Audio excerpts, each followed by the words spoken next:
Yo, what's up mga kalikot? Isang mapagpalang araw muli sa inyong lahat. Purihin ng Panginoon at binigyan na naman tayo ng isang pagkakataon para mapagbahagi ng isang video tutorial na makakatulong sa mga katropa nating nagmumotorsiklo o yung mga mahilig mag-DIY yan sa paggagawa ng mga kanilang mga motorsiklo. Okay? So troubleshooting step by step. Yan, paano mag-check kapag may problema sa may charging system ng ating motorsiklo, yung hindi nagcha-charge yung battery ng ating motorsiklo. Okay? So, gamit tayo ng test light. Ito. So, pwede rin multi-tester. Yan, sa mga walang multi-tester ito. So, napakadaling gamitin ng test light. So, kailangan na kailangan to sa pag troubleshoot, sa pag-check lalo na sa mga, yan, sa mga wirings. Okay. So, dito mga kalikot, tinanggal ko rito yung ito. From regulator rectifier, yan, may socket yan mga kalikot. Yan, may socket connector. So, tinanggal ko yung socket connector kasi dinadirect ko na yung socket. Dinirect ko na yung mga kalikot. So, tinanggal ko muna. Yan. So, una natin i-check. Itong harness na to, papunta sa, yan, sa harness. Yan, itong harness na to mga kalikot. Itong red na to, papunta sa battery ng ating motorsiklo. Yan, tapos itong green, is sa negative ng ating battery. At the same time, na-connect ito sa ating body ground. Okay? Tapos itong white saka yellow, ito yung papunta sa ating stator, charging coil sa ating stator, full wave mga kalikot yung stator. Okay, check natin yung red kung may connection papunta sa passive ng ating battery. So ang gagawin natin, yung clip ng ating test light, lagay natin sa body ground or sa negative ng ating battery. Okay, so check muna natin kung umiilaw yung ating test light. Umiilaw.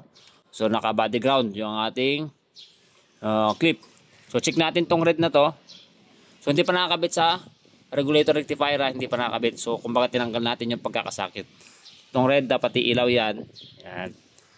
Yan. Goods. Kung hindi siya umilaw mga kalikot, yan, kung hindi umilaw yung ating test light, ibig sabihin hindi nakakonect sa positive ng battery yung pinaka positive line, yung red wire.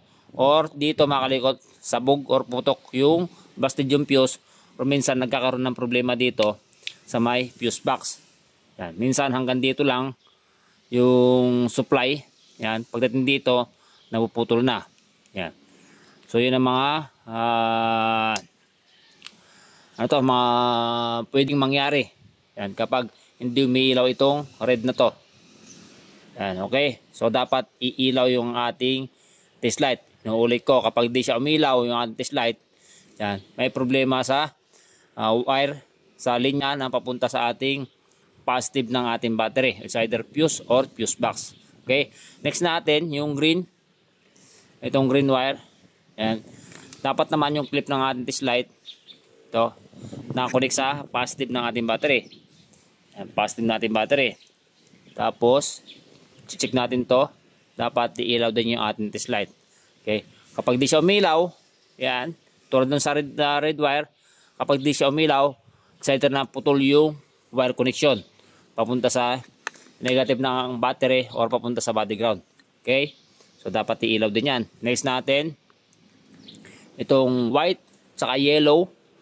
White saka yellow wire. So ganito lang pag-check yan mga kalikot.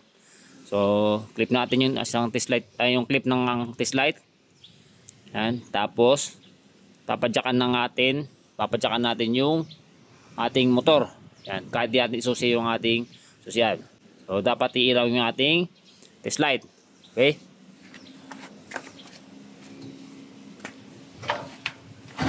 Yan. Dapat iilaw yan. Okay? So pag di umilaw yan mga kalikot, yan. Pag di umilaw, punta ka rito. Dito mayroon pa kasi isang socket dito yan papunta sa stator. Dito. Sa akin naka-direct na lang din yan mga kalikot. Yan. So tanggalin mo yung socket dito. Tapos doon mo i-check yung yellow tsaka white, yung papunta sa stator. Yan, baka nag-lose connection lang sa may socket connector. Okay? So kapag na-check mo dito, yung yellow tsaka white papunta sa may stator at hindi siya umilaw, sa tulad ng ginawa natin, ibig sabihin may problema sa stator, yung charging coil sa may stator mga kalikot. It's either na putol yung mga magnetic coil or sunog na yung mga magnetic coil. Okay? Next natin. So na-check natin yung mga bawat wire nito. Gagawin natin, ikakabit na natin itong bawat wire. So pink sa pink, yellow sa yellow, or kahit baliktaran yan. So lalagyan natin na siya ng electrical tape. Kakabit na natin mga kalikot.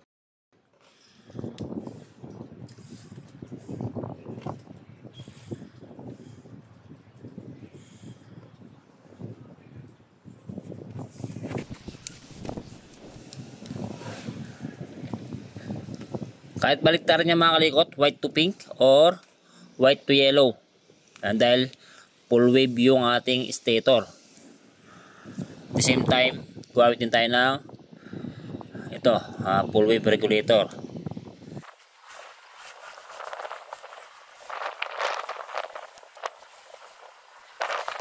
At saka yellow wire. Next natin yung green. Ayan yung green wire. Green to green.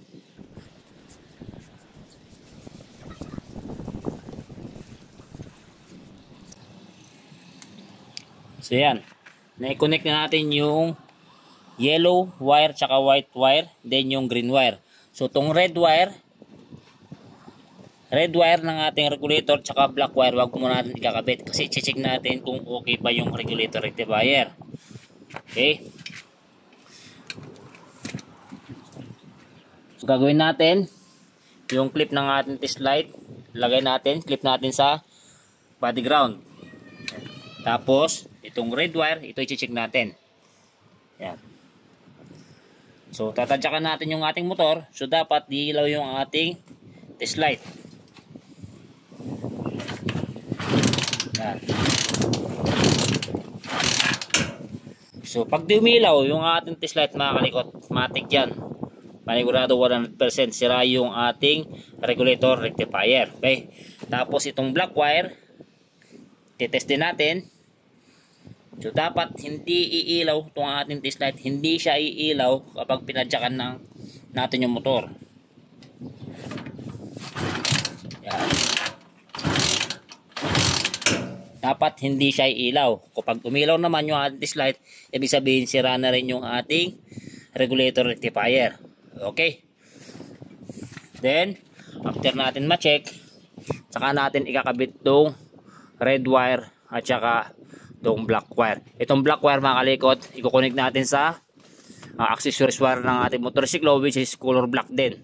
Ito, dahil Honda ating motor, so color black din yung accessories wire.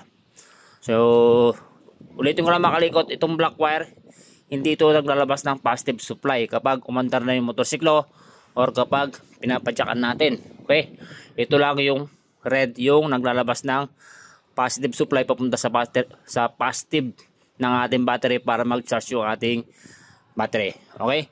So, ganoon lang mga kalikot, mag-check, troubleshooting, yan, step by step. Pag hindi gumagana yung charging system ng ating motorsiklo o yung hindi nag-charge yung ating battery. So, yan lang mga kalikot, sana meron naman kayo na pulot na konting kalaman regarding sa video na in-upload natin para sa oras nito. So, yan lang, maraming salamat po. God bless po sa inyong lahat.